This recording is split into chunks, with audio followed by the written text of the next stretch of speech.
سلام كم يتغونوا زي خبركم تخاتلتين لو ما عن زبلنا يوم حصر زبولوا قد السحبريتات نغركم بزعبا قعزو إسرائيل ناب إثيوبيا زملكتن حدش كبرو سنزة مزقبة هاجراو مدرة دونالد ترامب سعود عرب نايكلتشين عسر شمونتن كدقم زبلن عبتي بزوح ورق ازو تصلو مريت السودان زقات مزملكتن كرينا سامودا تمساي صنحو خنت لمود لايك مقبار جمروا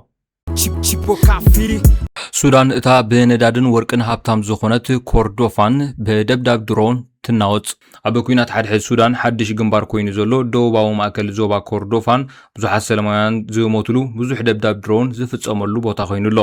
ኣብ ዝሓለፈ 3 ዓመታት ክልቲኦም እቶም ኣብ ኩናት ሓድሕድ ተጸሚዶም ዘለዉ ብሕሜቲ ዝምራሕ ዳዕመት ሰሪዕን በዓል ቡርሃን ዝምርሑ ሰራዊት ሱዳንን ሓይሎም እናተመጣጠነ ኣብ ዝኸደሉ ንዞባ ኮርዶፋን ሓድሽ ግንባር ገይሮሞ ይርከቡ ኩናት ሓድሕድ ሱዳን ወላኳ ብኣሜሪካ ዝምራሕ ጻዕርታት ሰላም እንተካየደ ሓደ ካብቶም ዝለዓለ ሞት ሰላማውያን ሰባት ዝተራእየሉ ኩናት ኮይኑ ይቕጽል ኣሎ እዚ ኣብ ቀረባ እዋን ኣብ ኮርዶፋን ዝተገብረ ደብዳቤ ድሮን ኣብ ዕዳጋ ማእከላት ጥዕናን ረድኤትን ዝጸዓና መካይን መንበሪ ኣባይትን ተፈጺሙሎ ኣብ ሕቡራት ሃገራት ኣብ ትካል ሰብኣዊ ረድኤትን እውን ከቢድ ነድሪ ኣስዒቡሎ ኣብ ሕቡራት ሃገራት ንላዕለዋይ ሓላፊ ሰብኣዊ መሰላትን ዝኾነ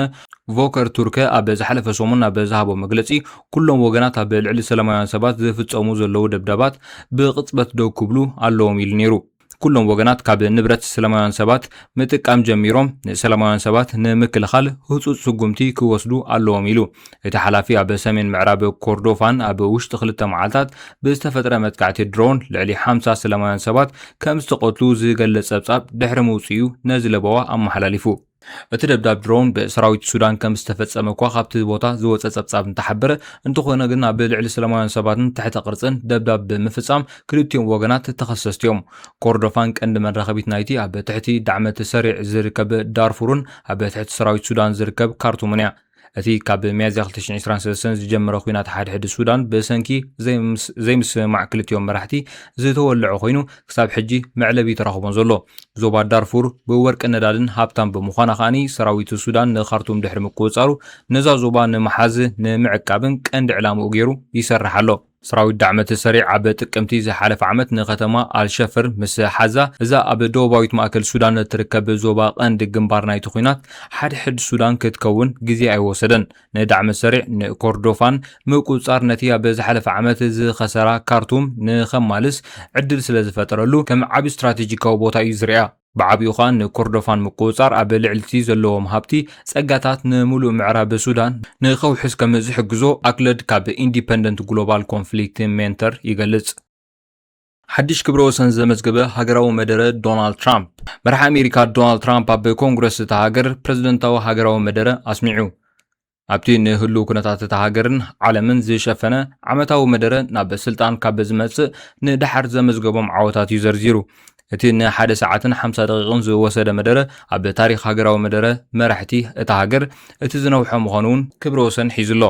መደረ ትራምፕ ዝጽንሖ ህዝባዊ ደገፍ ኣብ ዝመመነሉ ዘሎ እዋን ባይታዊ መረጽታት ኣብ ዝቐርበሉ ዘሎ እዋን ተዋሂቡ ዘሎ ፕሬዝዳንት እስራኤል ኢሳቅ ሄርዞግ ነወግዓዊ ናይ ስራሕ ዑደት ሎሚ ንጎ ናብ ኣዲስ ኣበባ ከም ዝኣተወ ሚኒስትር ጉዳያት ወጻኢ ሃገር ኣፍሊጡ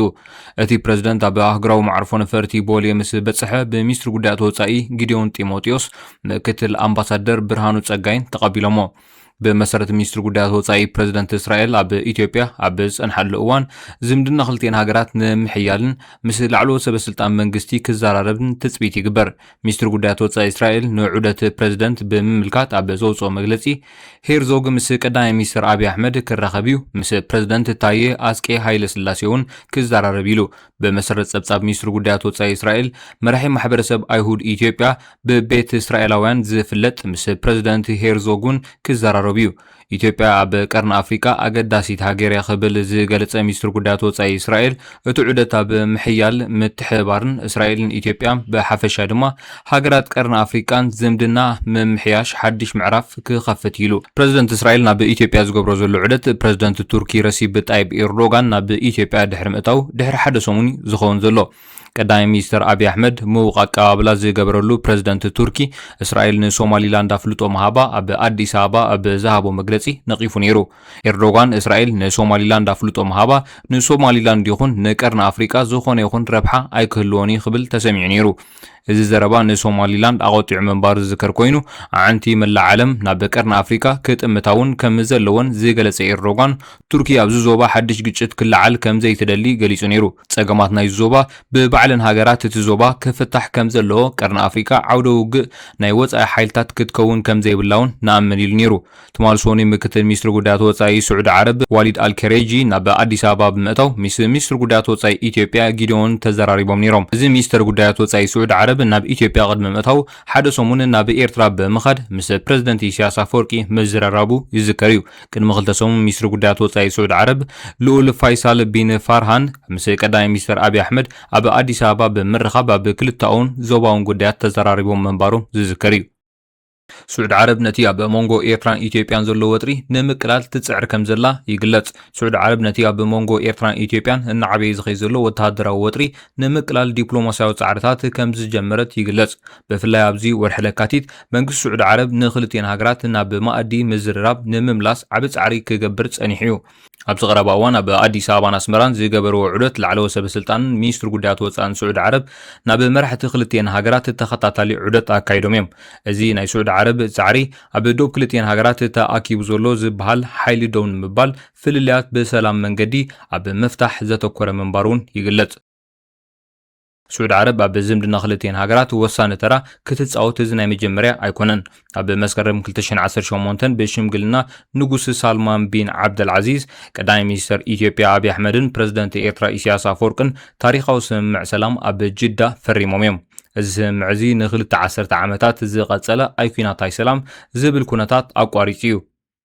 ተንተንቲ ፖለቲካ እዚ ሕጂ ዝካየድ ዘሎ ጻዕርታት ነዚ መንፈስ ሰላም ንምምላስ ድሕነት ዞባ ቀይሕ ባሕሪ ንምዕቃብን ዝዓለመ ምዃኑን ይግለጽ። ኣብዚ ቀረባ እዋን ኣብ ኢትዮጵያ ዝቐርብ ዘሎ ሕቶ ኣፍ ደገ ባሕሪ ድሕሪ ምዝዛም ኩናት ሰሜን ኣብ ሞንጎ ክልቲአን ሃገራት ዝገደደ ፖለቲካዊ ወጥሪ ከም ምኽንያት ይጥቀስ። سعود عرب نسلام التجارة زلا تعرتات هب مونغو خلتين هاجرات زلو في اللي فتيحة نبتي ناي كلامه محزنات كملس تثبيتي جبر مستيرنا يوتيوب بزرزر زحزة تمرتي عبك أندي الأكاديمي ترالي لكم الله يوتيوب نمجمارن بحث إرجزي عوت نمجبارن كاب فيديو مدلاو جميرو تكنيكاتن مستير يوتيوب نمفلات بتوسخي فيديو إديتينج جرافيك ديزاين فوركس تريدينج زي مسؤول كورسات عبك أنديل.com ترالي لكم الله أنديل.com لو ما عند بالنا مدب زمسلني روح صابصة المدب سلام